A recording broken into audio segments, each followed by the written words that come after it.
Hello दोस्तों, मैं प्रियंका स्वागत करती हूँ आपका अपनी परिवार टीचर सक्सेस चैनल में। आई होप आप सभी लोग बहुत बढ़िया होंगे, पॉजिटिविटी से भरे हुए होंगे और जितना भी आपका स्टडी का टाइम टेबल आपने सेट कर रखा है, डेली फॉलो कर रहे होंगे, डेली कुछ नया सीख रहे होंगे। तो जैसा कि आप लोगों ने देखा कि आज हम लोग बात करने वाले हैं पेट 2023 के करंट अफेयर क्लास की, और जो क्लास है वो क्लास 6 होने वाली है। टॉप 20 प्रश्न होंगे यहाँ पे, 30 नहीं 20 प्रश्न होंगे और पूरी तरह से व्याख्या के साथ इन प्रश्नों को लिया जाएगा। महत्वपूर्ण प्रश्नों की श्रृंखला इसलिए है क्योंकि प्रीवियस ईयर और प्रैक्टिस सेट कितने इंपॉर्टेंट होते हैं, कितने किसी भी एग्ज़ाम को क्लियर करने के लिए, वो आप बखूबी जानते हैं। तो आज के इन 20 प्रश्नों में आपका स्कोर कितना रहता है, कमेंट बॉक्स में ज़रूर नोट डाउन करें और बताएं कि इन 20 प्रश्नों में सबसे ऐसा प्रश्न जो आपको नया लगा है और आपने पहली बार देखा है।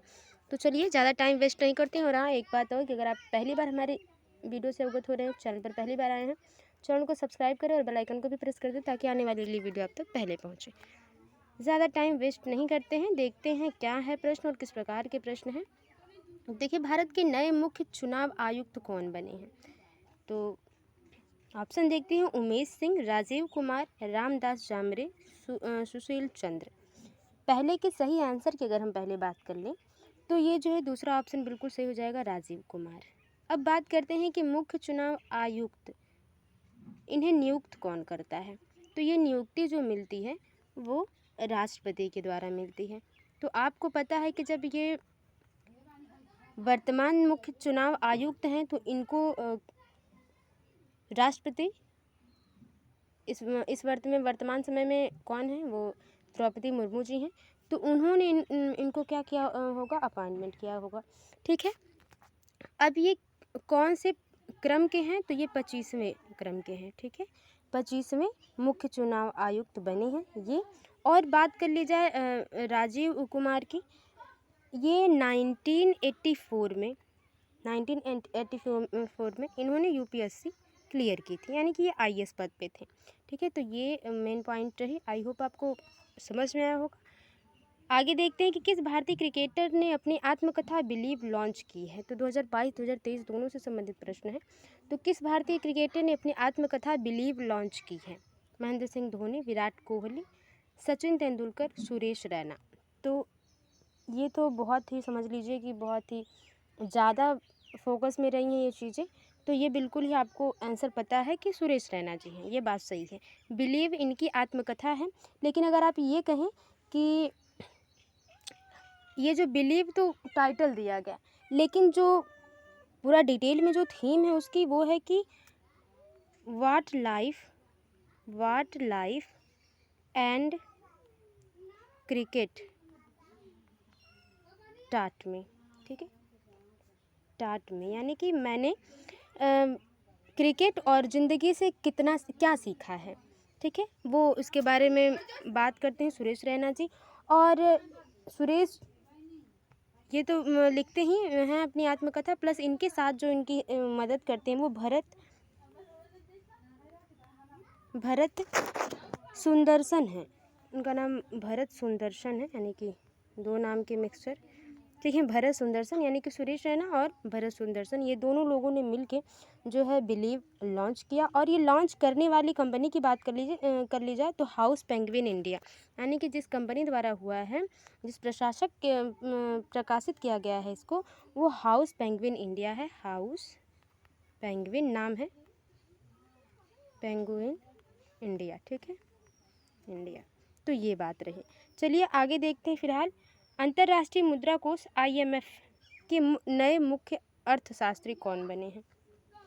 Sunil Kumar, Gita Gopinath, Simon Johnson, Pierre Olivier Gourinchas. तीसरे के सही आंसर की बात कर लीजिए तो पियरे ओलिवियर गैरिंचस जो हैं वो अंतर्राष्ट्रीय मुद्रा कोष IMF के जो है नए मुख्य अर्थशास्त्री बने हैं। ठीक है, और बात कर ली जाए कि इन्होंने जगह जो ली है वो गीता गोपीनाथ की जगह ली, यानी कि इनके पहले जो मुख्य अर्थशास्त्री थे IMF के, वो गीता गोपीनाथ थे।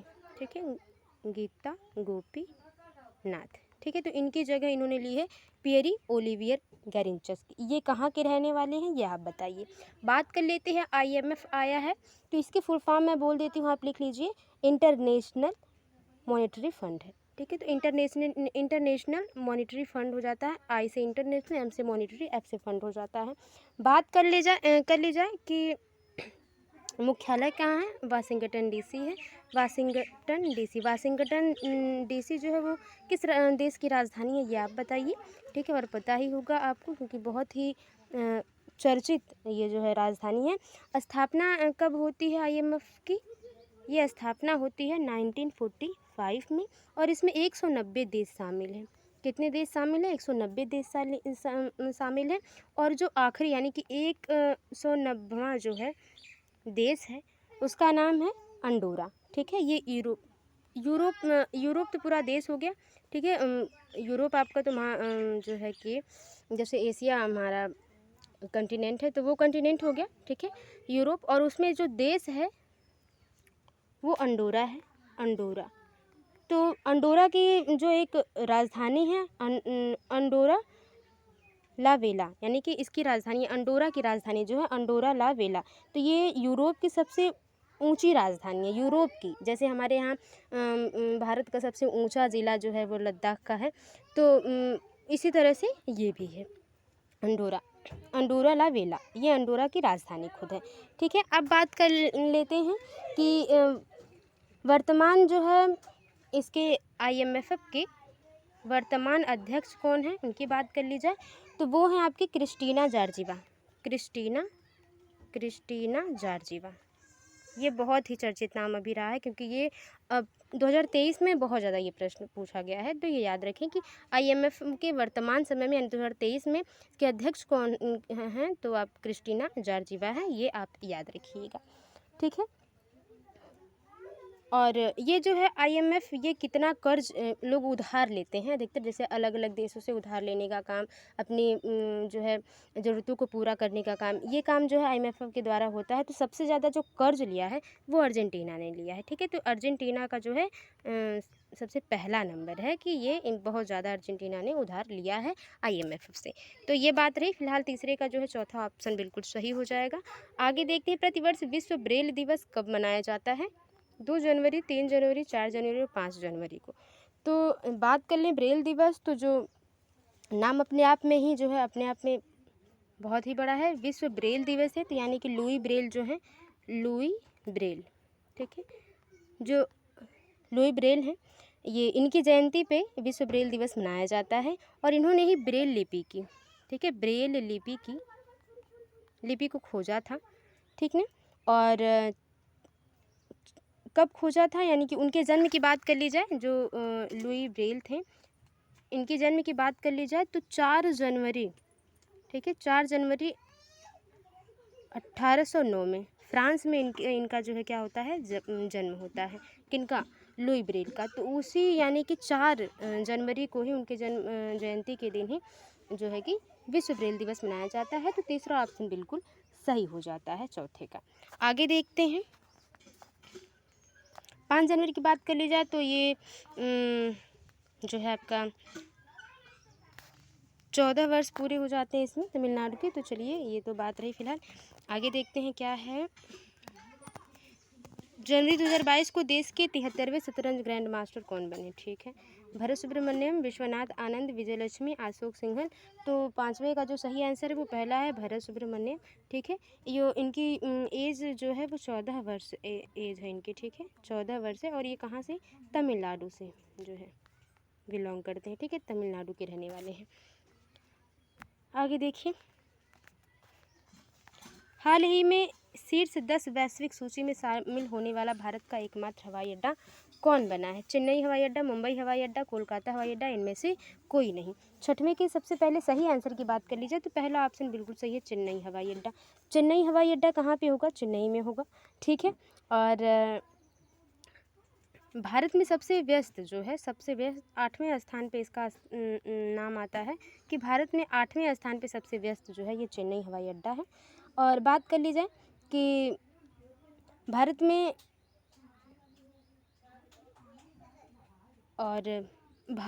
8वां स्थान, अच्छा इस जो है 10 वैश्विक सूची में जो है ये 8वां स्थान है, छठवां स्थान है। हाँ, व्यस्तता के हिसाब से शायद छठा स्थान है। पहले स्थान पे कौन सा भारत का कौन सा ऐसा हवाई अड्डा है जो पहले स्थान पे आता है सबसे व्यस्त में? तो ये तो छठे स्थान पे है फिलहाल, भारत में छठे स्थान पे सबसे व्यस्त, ठीक है। और 10 वैश्विक सूची में 8वां स्थान पहला ऐसा हवाई अड्डा है भारत का जो इस सूची में शामिल हुआ है, और पहला है, इसी वजह से ज़्यादा पूछा जाएगा, तो ये बात रही। और ये जो है पहले स्थान पे जो यानी कि 10वां स्थान, तो 8वां स्थान तो अपना हो गया, लेकिन ये भी तो पूछ सकता है पहला स्थान कौन सा रहा इस वैश्विक सूची में। पहले स्थान पे जो है यूएसए का हवाई अड्डा रहा, जिसका नाम है मियामी हवाई अड्डा, ठीक है। तो मियामी हवाई अड्डा जो है वो यूएसए का पहला जो है विश्व का सबसे पहला ऐसा सबसे व्यस्त हवाई अड्डा है। तो ये इन 10 वैश्विक सूचियों में पहले स्थान पे ये रहा, 8वां स्थान पे अपने भारत का।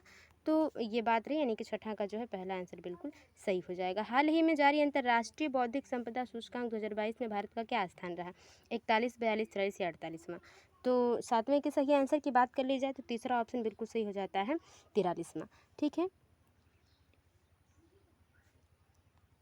अंतर्राष्ट्रीय बौद्धिक संपदा सूचकांक ये बहुत ज़्यादा हर साल मतलब हर वर्ष ऐसे प्रश्न आते हैं अधिकतर और पूछे जाते हैं। हाल ही में नूसनतारा को किस देश ने अपनी नई राजधानी घोषित की है? Indonesia, Peru, Thailand, Mongolia? तो देखिए 8वें के सही आंसर की बात कर ली जाए, पहला ऑप्शन बिल्कुल सही हो जाएगा, इंडोनेशिया, ठीक है। इंडोनेशिया जो है आपका ये, ठीक है, कि नूसनतारा को क्या है अपनी राजधानी मान लिया। इसके पहले की राजधानी इंडोनेशिया की क्या थी, वो अगर आपको पता है तो कमेंट बॉक्स में नोट डाउन कर लें।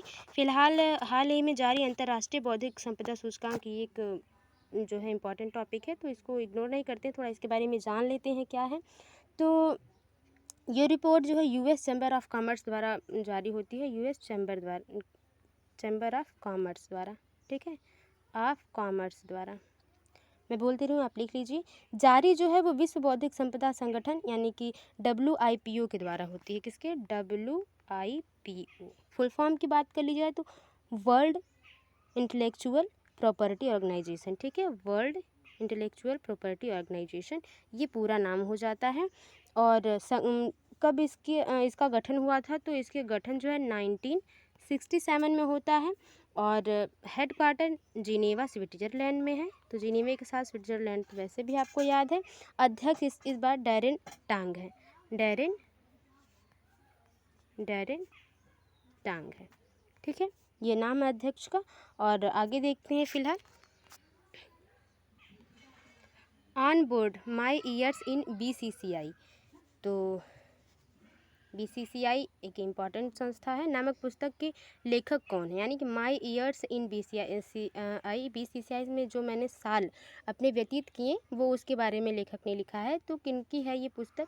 सुभाष गर्ग, मोहन त्रिवेदी, रत्नाकर सेठी, विकास कुमार झा। 9वें के सही आंसर की अगर बात कर ली जाए तो जो सही आंसर है वो तीसरा हो जाएगा, रत्नाकर सेठी ने जो है ये पुस्तक लिखी है। अब BCCI की बात कर लेते हैं, तो इसका फुल फॉर्म क्या है? बी से board of central for cricket in India, ठीक है, तो ये हो जाएगा board of central for cricket in India, ये हो जाएगा। हेडक्वार्टर की बात कर ली जाए तो इसका हेडक्वार्टर जो है मुंबई में है, भारत के मुंबई में, ठीक है, महाराष्ट्र, भारत के मुंबई में।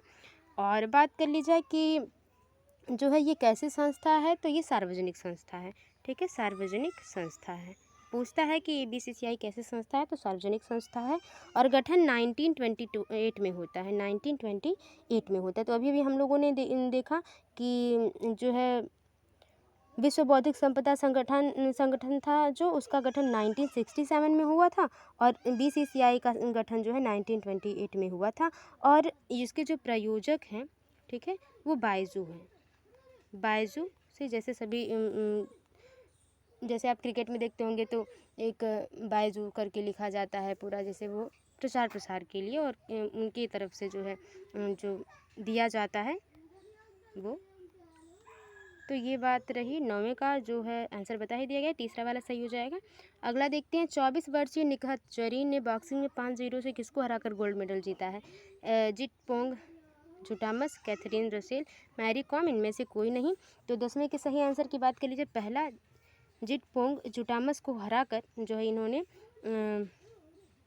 गोल्ड मेडल जीता है, वो भी 5-0 पे। ठीक है, मैरी कॉम की बात करें तो भारत की पहली महिला बॉक्सर जो है, ठीक है, महिला बॉक्सर वो मैरी कॉम है, और वो कहाँ की रहने वाली हैं ये आप बताइए।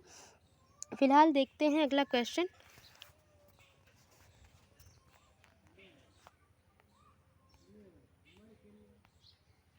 ग्रामर है, नहरों का देश भारत के किस पड़ोसी देश को कहा जाता है? भूटान, बांग्लादेश, पाकिस्तान, नेपाल। तो 11 का जो सही आंसर है वो तीसरा है, पाकिस्तान। चलिए, मतलब नहरों के देश में तो आया, बेचारा बढ़िया ही है, वरना बहुत मुश्किल से जो है नाम देखने को मिलता है खासकर। तो पड़ोसी देश कितने हैं आप जानते हैं? पाकिस्तान, ठीक है, अफ़गानिस्तान। भारत के पड़ोसी देशों की बात कर ली जाए तो पाकिस्तान, अफ़गानिस्तान, नेपाल, भूटान, ठीक है, और आपका जो है बांग्लादेश, ठीक है, और म्यांमार। चीन को आप रख सकते हैं, चीन, ठीक है। तो इस तरह 1 2 3 4 5 6 7 देश लगभग आ जाते हैं। तो नहरों का देश तो भाई पाकिस्तान को कहा जाता है, ये ठीक है, ये आप रख लीजिए। वियतनाम की राजधानी और मुद्रा क्रमशः है हनोई रियल, हनोई दोंग, नोम पेंग दोंग और नोम पेंग रियल। तो देखिए, हनोई जो है वो तो वियतनाम की राजधानी है, और दोंग जो है यहाँ की मुद्रा है, तो ये बिल्कुल सही बात हो जाती है। आगे देखते हैं, कुछ जो है इम्पोर्टेंट बात कर लें।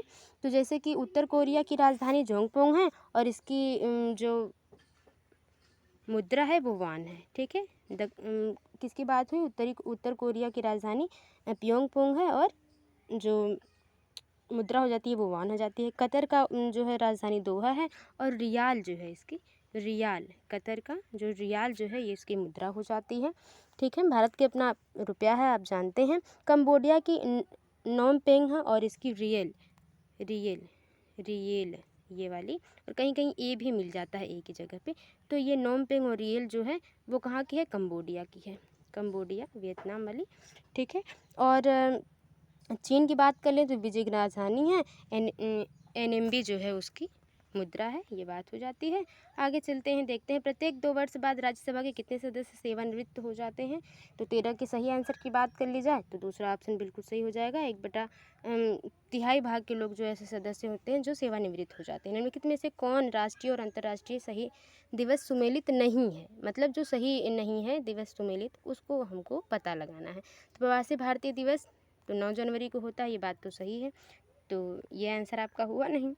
जो गलत होगा वो होगा। विश्व हिंदी दिवस कब मनाया जाता है? विश्व हिंदी दिवस, भारत के राष्ट्रीय हिंदी दिवस की बात नहीं हो रही है, ठीक है, ये विश्व हिंदी दिवस की बात हो रही है। तो ये भी सही है, 10 जनवरी को मनाया जाता है, गलत। अब बताइए, 14 सितंबर को हमारा हिंदी दिवस मनाया जाता है राष्ट्रीय, तो वो तो बात अलग है, यहाँ पे विश्व हिंदी दिवस की बात हो रही है। ये दोनों सही हुए, इसलिए नहीं। राष्ट्रीय युवा दिवस, ठीक है, राष्ट्रीय युवा दिवस की बात कर ली जाए तो यही जो है वो 15 जनवरी को नहीं होता है, ठीक है। राष्ट्रीय युवा दिवस यानी कि 14 के अगर सही आंसर की बात कर ली जाए तो 12 जनवरी को हो जाता है ये, ठीक है, 12 जनवरी को। राष्ट्रीय मतदाता दिवस 25 जनवरी को, बिल्कुल सही। तो जो सुमेलित नहीं है वो तीसरा है। राष्ट्रीय युवा दिवस 15 जनवरी नहीं बल्कि जो है वो 12 जनवरी को मनाया जाता है, ठीक है। ये आगे देखते हैं, वेम्बनाड झील भारत के किस राज्य में है? आंध्र प्रदेश, कर्नाटक, केरल, तमिलनाडु। 15 के सही आंसर की बात कर ली जाए, तीसरा ऑप्शन बिल्कुल सही हो जाएगा, केरल। तो ये बात रही। आगे देखते हैं, बिहू किस राज्य का लोक नृत्य है? अरुणाचल प्रदेश, उड़ीसा, असम और त्रिपुरा। तो बिहू जो है असम का है, कि यहाँ पे जब फसल तैयार हो जाती है तो उसकी खुशी में मनाया जाता है। असम में बिहू, अंकिया नाट, मैं बोल दे रही हूँ, अंकिया नाट, अंकिया नाट। और बात कर ली जाए कि नट पूजा नामक जो है नृत्य होते हैं। अब उसके बाद बात होती है, अरुणाचल प्रदेश है सामने, इसके बारे में कुछ बात कर ले तो मुखौटा नृत्य, मुखौटा लगा के जो नृत्य किया जाता है, ठीक है। आप मूवी में देखते होंगे, अगर आपने रियल में नहीं देखा है तो बहुत लोगों ने रियल में भी देखा होगा। और युद्ध नृत्य, ठीक है, युद्ध नृत्य यानी तलवार के साथ बढ़िया से बकायदे वो, ठीक है। उड़ीसा की बात कर ली जाए तो यहाँ पे चंगू नाट, सवारी, संचार, ये सारे जो है नृत्य होते हैं, लोक नृत्य। और त्रिपुरा की बात कर ली जाए, होजागिरी गारिया, ठीक है, गारिया, यहाँ पे ये नृत्य जो है होते हैं लोक नृत्य। तो बिहू जो है वो तो असम का हो जाएगा। बहुत ही आसान है इस प्रकार के प्रश्न। ध्रुपद गायकी के लिए प्रसिद्ध घराना है। मेवाती घराना, ग्वालियर घराना, जयपुर घराना, किराना घराना। 17 के सही आंसर की बात कर ली जाए तो जो 17 का सही आंसर है वो दूसरा है, ग्वालियर घराना। जयपुर घराना किसके लिए जाना जाता है और मेवाती घराना किसके लिए जाना जाता है, कमेंट बॉक्स में आप नोट डाउन करें। टाइगर वुड्स किस देश के गोल्फ खिलाड़ी हैं, ब्रिटेन, अमेरिका, कनाडा और ऑस्ट्रेलिया। तो 18 के सही आंसर की बात कर ली जाए तो दूसरा ऑप्शन बिल्कुल सही है कि ये अमेरिका के जो हैं गोल्फ खिलाड़ी हैं। ठीक है, आगे बात करते हैं। 19वां क्वेश्चन क्या है कि मॉन्ट्रियल प्रोटोकॉल किससे संबंधित है, लैंड माइन से, परमाणु हथियार, ओजोन क्षरण, सागर तट। तो 19 के सही आंसर की बात कर ली जाए तो ओजोन क्षरण से संबंधित है। मॉन्ट्रियल प्रोटोकॉल की बात हुई है तो इसके बारे में थोड़ी सी चर्चा कर लेते हैं। ये वियना सम्मेलन में पहली बार जो है वियना सम्मेलन के द्वारा किया गया था। वियना सम्मेलन में ये शुरू होता है। और ठीक है, ओजोन संरक्षण के लिए होता है हस्ताक्षर 16 सितंबर जो है 1987 में लगभग में। आई होप मुझे जहाँ तक याद है कि 16 सितंबर 1987 में हाँ यही होना चाहिए, थोड़ा सा इसको देख लीजिएगा। मॉन्ट्रियल प्रोटोकॉल जो है वियना सम्मेलन के द्वारा होता है और 16 सितंबर 1987 के द्वारा पहली बार इस पे हस्ताक्षर होता है। आई थिंक हाँ पहली बार इस पे हस्ताक्षर होता है। ठीक है, और पहली बैठक जब इसकी बैठती है, ठीक है, पहली बैठती है वो 1989 में बैठती है। ठीक है, हेलसिंकी में, ठीक है ना। तो ये बात रही। ठीक है, फिलहाल ओजोन क्षरण जो है सही हो जाता है। आगे देखते हैं, अपने प्रदूषकों के कारण निम्न में से कौन सी नदी जैविक, कहाँ आ गया प्रश्न, जैविक मरुस्थल कहलाती है। कौन सी नदी है जो जैविक मरुस्थल कहलाती है, पेरियार, दामोदर, महानदी, यमुना नदी। सही आंसर की बात कर ली जाए 20 की तो जो सही आंसर है वो दूसरा हो जाएगा, महानदी। ठीक है, बिल्कुल भी सही हो जाता है। फिलहाल ये थे टॉप 20 प्रश्न, क्योंकि 20 प्रश्न के ही बारे में बात हुई थी। 20 प्रश्न, आपका स्कोर कितना रहता है कमेंट बॉक्स में नोट डाउन करके ज़रूर बताएं। और आपको वीडियो कैसी लगी और कितनी हेल्पफुल रही वीडियो कमेंट बॉक्स में बताएं। वीडियो थोड़ी सी भी हेल्पफुल लगी वीडियो को लाइक करें, शेयर करें, कमेंट बॉक्स में बताएं आपका स्कोर कितना रहा। मिलते हैं आपसे अगली वीडियो में, तब तक के लिए bye bye, take care, be positive, be motivated. धन्यवाद।